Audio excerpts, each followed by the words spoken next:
Hello everyone, welcome back. Welcome to eye care taker. I am doctor Deepak Thakur, consultant optometrist. आज की video में हम बात करने वाले हैं सफ़ेद मोतिया की सर्जरी के बारे में कि सफ़ेद मोतिया की सर्जरी हमें कब करानी चाहिए, कौन सा टाइम सर्जरी कराने के लिए बेस्ट होता है।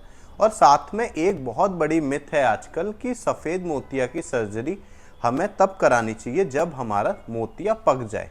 तो क्या सच में हमें मोतिया को पकाने की जरूरत है या सर्जरी पहले कराना हमारी आंख के लिए ज़्यादा हेल्थी होता है? तो सबसे पहले हम जानते हैं कि सफ़ेद मोतिया क्या होता है। जैसे कि मान लीजिए ये हमारी आंख है, ये जो आई बॉल का स्ट्रक्चर है ना, ये इस तरह का है, मतलब सीधी हमारी आंख है। हमने इसको ऐसे काट के हम आपको साइड से दिखा रहे हैं, ठीक है। तो ये हमारी आई बॉल है पूरी, ये हमारा आगे का लेंस है सामने वाला, और ये आंख अंदर पर्दा है हमारा।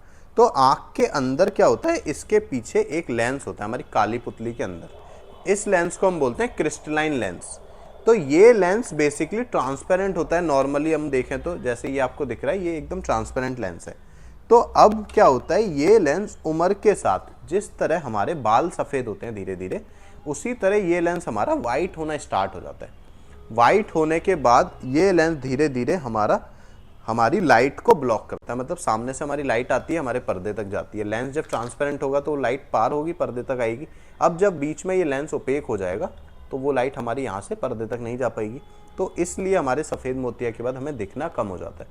बहुत सारे लोग बोलते हैं कि हमें चश्मा लगा दो, चश्मे के बाद दिख जाएगा मोतियाबिंद में। तो चश्मा जो है वो बाहर से काम करेगा। अब वो जब अंदर ही लाइट नहीं जा पाएगी, अंदर ये जो लेंस है ये लाइट को ब्लॉक करेगा, तो चश्मा तो कुछ काम नहीं करेगा। तो ये चीज़ भी आप समझ सकते हो।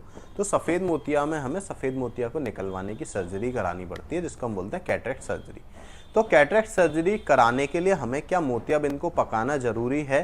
तो सर्जरी कराने के लिए मोतियाबिंद को आप जितना पकाओगे उतना ज़्यादा कॉम्प्लिकेशन बढ़ने के चांसेस होते हैं। पहले क्या होता था, पहले जो हमारी टेक्नोलॉजी थी वहाँ पर फेको टेक्नोलॉजी नहीं थी।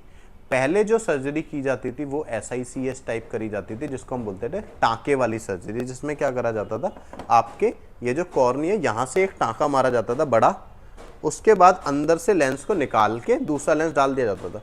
पर आजकल उतना बड़ा टाँका मारने की ज़रूरत नहीं है। आजकल की टेक्नोलॉजी में क्या होता है, फेको के थ्रू इस लेंस को निकाला जाता है। मतलब पहले क्या होता था, जैसे मोतियाबिंद है तो इस लेंस को हम अंदर तोड़ते नहीं थे, मतलब पूरे लेंस को।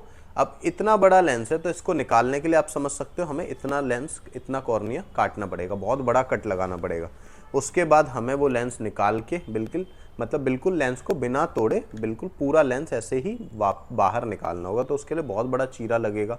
उसके साथ साथ उसको रोकने के लिए फिर हमें टाँके भी मारने पड़ेंगे। तो उन सर्जरी को कहते थे हम टाँके वाली सर्जरी, जिनमें इंजेक्शन भी लगाए जाते थे। वो बहुत ज़्यादा टफ सर्जरी होती थी।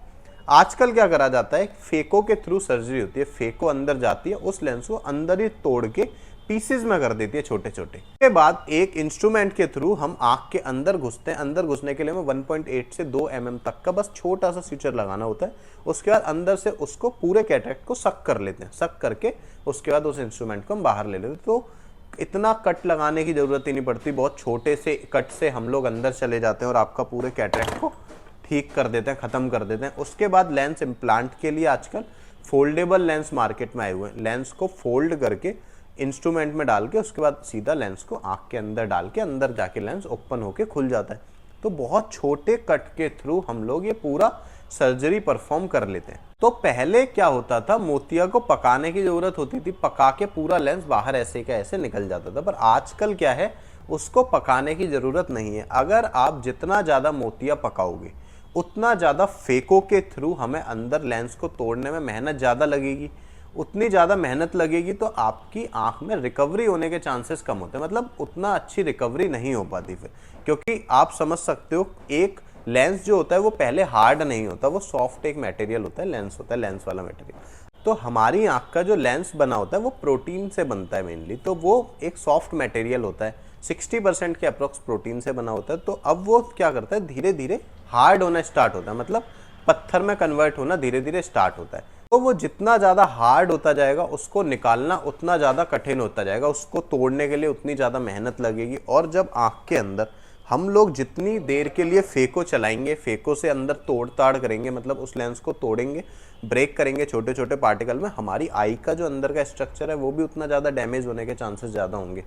तो आप समझ सकते हो कि आजकल मोतिया पकाने की ज़रूरत नहीं होती। जितना ज़्यादा आप मोतिया पकाते हो उतना ज़्यादा सर्जरी में कॉम्प्लिकेशन आने के चांसेस बढ़ते हैं, उतना कम से कम आपकी नज़र रिकवर होती है। जितना जल्दी आप करा लोगे कैटरेक्ट की सर्जरी उतनी अच्छी आपकी नज़र फिर विज़न आ जाती है और आँख को भी ज़्यादा हार्म नहीं होता। तो ये फाइनली एक मिथ है कि मोतिया को पकाने के बाद ही कराना चाहिए। आजकल ऐसा नहीं है, आजकल बल्कि उल्टा है, जितना कम पकाओगे उतना ज़्यादा आपकी आंखों के लिए अच्छा रहेगा। तो वीडियो पसंद आई हो तो वीडियो को लाइक और चैनल को सब्सक्राइब जरूर। और कोई डाउट है तो कमेंट बॉक्स में कमेंट करें। कमेंट अच्छा लगेगा तो उस पर पूरी वीडियो जरूर बनाई जाएगी। So thank you for watching my video. Please like and subscribe.